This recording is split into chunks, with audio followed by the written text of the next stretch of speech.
Life in Adventure Bay was completely normal. Mr. Porter brought in more fruit for his shop. Farmer Al kept on farming. Mel Goodway and Chickaletta having walks out in the beautiful town that they grew up in. The Paw Patrol, on the other hand, kept saving the day, as they're always known for doing. Those were the good old days, but all of this was in the eye of one pup. The pup was a bigger adult, roughly 20 years. His breed was a German Shepherd, but some of his fur was lost, leaving the shepherd around a quarter naked. He drove along as a long single stretch of road that seemed to go nowhere. The weather was damp and wet. The day was blackish gray, and nothing changed it. The dog was accompanied a small but young German Shepherd girl. Her fur was bright and gray, covering her face, black in ears. The older shepherd drove along the road up to the checkpoint, to which a man walked out from the middle toll booth. The dog stopped and rolled down the window. Walking up to the dog's vehicle, a soldier is in an American uniform, standing, leaning down the level of his eyes with the German Shepherds. "Let's see some identification," the soldier ordered. The shepherd didn't speak, but showed the ID badge. "Okay, raise the barrier," the soldier called out. As the barrier was raised, the German shepherd drove on, with the headlights lighting the way through the thickening fog. He completely acknowledged a yellow triangle that stood on the post. The sign had a black boulder with a black propeller, but a warning, like didn't bother the older German Shepherd, whereas the younger German Shepherd saw it as a ban. The soldier saw the brake lights in the back of the Range Rover faded away into the darkness. He returned to the toll booth, believing the dog could handle himself. The vehicle continued to roll through the dark. Street lamps hung above the street, but no power came to the bulbs. The young German Shepherd looked around and noticed that the grass had its long green turnpike look, and her eyes was caught by all tell clumsy that was exactly itself in the distance. She can only make out a chimney and nothing else. The older German Shepherd kept his eyes forward on the road ahead and immediately saw a town coming to view. There were no lights, no smoke raising the rooftops, no lights moving around, nothing. The shepherd drove past a sign that had a message saying, "Welcome to Adventure Bay." The German Shepherd kept his eyes on the sign until he couldn't see it anymore. Then returned them back onto the road. Occasionally, he will look into his rearview mirror to see his daughter staring out of the fields. She soon saw the one downtown that had no life to it whatsoever. The Range Rover had entered the roads of Adventure Bay. The streets were completely lifted with dust from the indoors of buildings and shop windows smashed. The shepherd pulled up in front of the town hall of the area and got out. He looked around the town and only saw what had become of this once beautiful town that was once filled with colors, turned to a gray town that was now a nightmare. The shepherd went around the vehicle and opened the door and let his daughter out. She looked around and shocked but applied by the scenery. "This is where you used to live? But it's all gloomy," the daughter said. "I did. It used to be so bright here, until that fateful night," the older shepherd started. The shepherd closed his eyes. Screams and vehicles breaking harshly roared like a cyclone in his ears. Then he heard a huge explosion in his mind, louder than he could probably hear. He looked around and didn't see any explosion whatsoever. The dog shook off the trick and focused his attention on his surroundings. "What happened here?" the daughter asked. "Well, Lulu, Adventure Bay was a fantastic place to live in, and close by is the lookout. I was always there, in my police uniform, ready to be on the case." "Chase is on the case. That's what I always said, Chase explained. That sounded like a good catchphrase. How many adventures do you go on? Lulu asked, bouncing up and down with joy. So many teams I even lost track, Chase pointed out. Lulu looked around and could imagine what it must have sounded like before it would turn into what it is now. Some of the buildings had been overturned by plants, paving the way for Mother Nature to reclaim the land. Chase saw her looking around. He then saw the lookout. He briefly remembers him and his other friends, who were part of the team known as the Paw Patrol. They were the great times. I really miss you guys, Chase muttered under his breath. He then turned around and got Lulu. Come on, I'll show you to the lookout, Chase said as he carried his daughter on his back. What happened here all those years ago, Dad? Lulu asked. Well, some stories are from the point of view. The rest of your head is to think of, Chase said. Lulu looked around as her father slowly took her to the Paw Patrol lookout. The team was led by a 10-year-old boy named Ryder. There were 7 other pups adopted from Chase, a Dalmatian named Marshall, an English bulldog named Rubble, a chocolate labradoodle Cola named Zuma, a cockapoo named Sky, a mixed breed terrier named Rocky, a husky named Everest, and finally a chihuahua named Tracker. These were the 8 members of the Paw Patrol. Everest and Tracker didn't live in Adventure Bay, but are called when the Paw Patrol even needs them when they were heading to their location or needed other missions that are not in their area. The Paw Patrol is always called for a mission when someone is in danger or something has gone wrong, and their motto goes, your job is too big, the pup is too small. A young Chase was by the beach, staring out the waters. Nearby were Marshall, Rocky, and Rubble. They didn't talk much as they only mentioned their daily lives. While Marshall and Rubble chatted to each other, Rocky noticed Chase sat by the shoreline.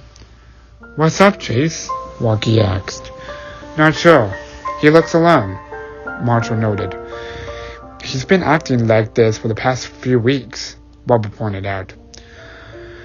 Though the pups couldn't see Chase's face, his eyes were wide open, a worried look upon his face. Marshall decided to catch up with Chase, who keeps staring at the sea. Are you okay, Chase? Marshall asked. Yeah, Chase answered in an unbothered tone. What's wrong? Marshall asked. Chase let out a massive sigh. I've been thinking about Sky. It's been boiling up now so many times that I haven't got the urge to say, Chase admitted it. Marshall saw the terrified look on Chase's face. Bothered up what? The Dalmatian asked. Well, I got feelings towards Sky, but she didn't know it yet. Marshall looked in the direction that Chase was looking at. Do you think I'll ever have the urge, Marshall?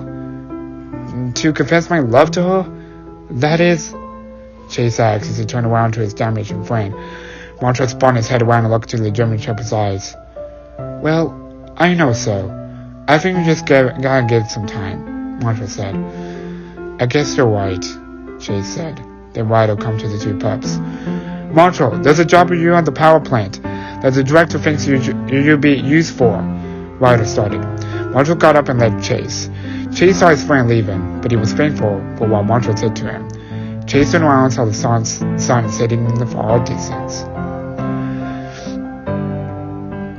Outside Town Hall, Sky, Everest, Tracker, and Zuma were helping to decorate the court outside the building in the wake of the next general election in Adventure Bay.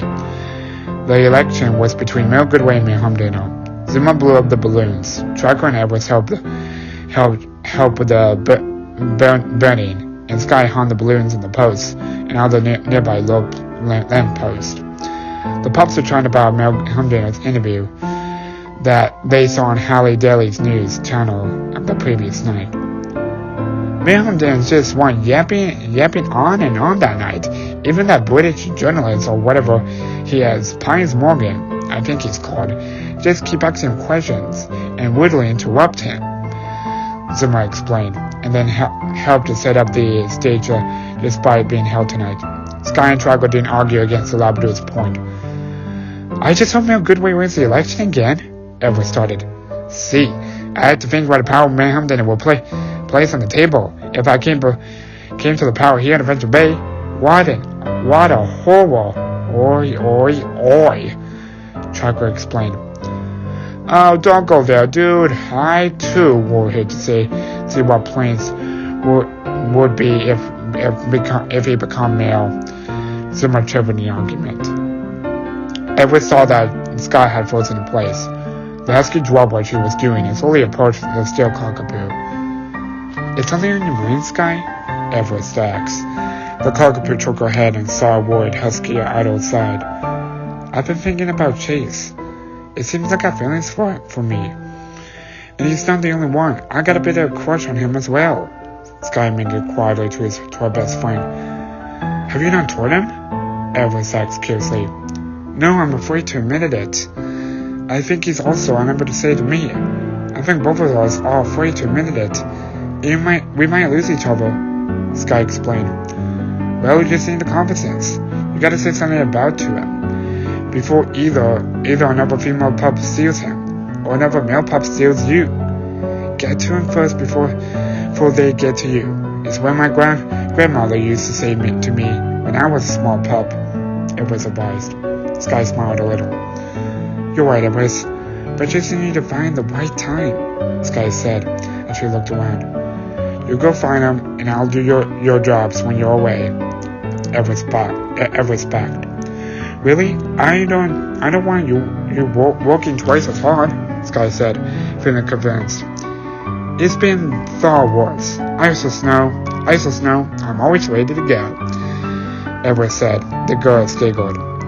Thanks, Everett. I'll make it up to you. I promise, Sky said as she went off. Everett saw Sky run off towards the lookout and went back to work. She then noticed that Tracker and Zimmer were still chatting, slowly, during the work. Chernobyl power plant 10 miles from Adventure Bay, Ryder and Marshall had arrived, along with the night shift crew, who took over from the day shift crew. The sun was completely hidden from the view, and the moon was rising calmly in the sky. Marshall and Ryder got out of their vehicles, and they both took the size of a massive block. Where did you go, Marshall? Ryder asked. I'm fired up, Marshall said with confidence. They went inside the power plant. They were met with a sight illness.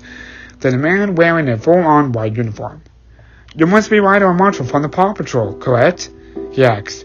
Indeed, Ryder answered. Good. This way we need Marshall change into the gear because the levels were action are somewhat high, but not too high, he warned. The Dalmatian followed him to the changing room and got into the white suit. He then within the dump meter, they measured the amount of wet action that he had took in. The worker then took them to the city lounge area that had a window view of the fourth block on the left and the third to the right.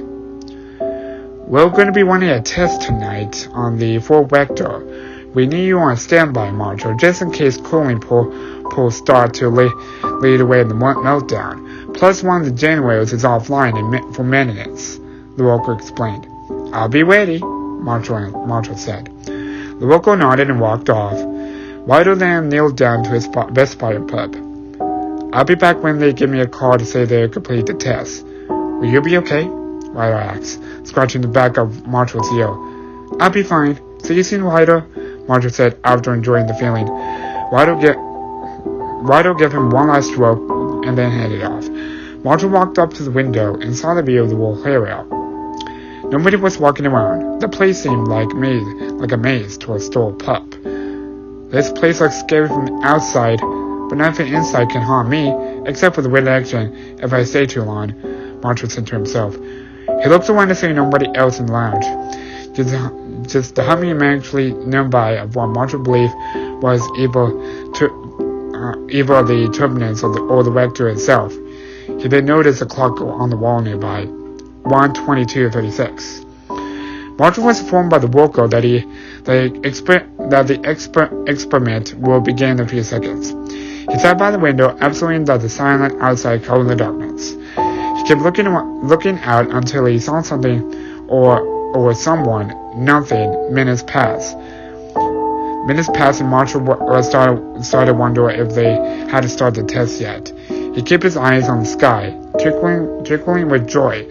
The atmosphere was becoming more sinister for Marshall as the seconds went by.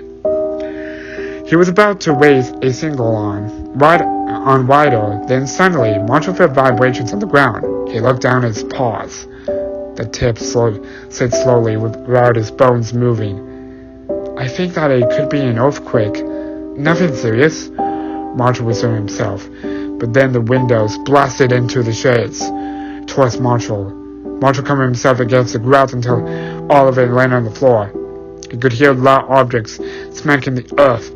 He slowly lifted his head and only saw the grass and the doorbells on the outside landing. He looked to his left and saw the block letting out a huge black smoke, almost bleeding in the night sky. Oh no! Marshall said in terror. He could only tell it was a good news. Disaster has struck.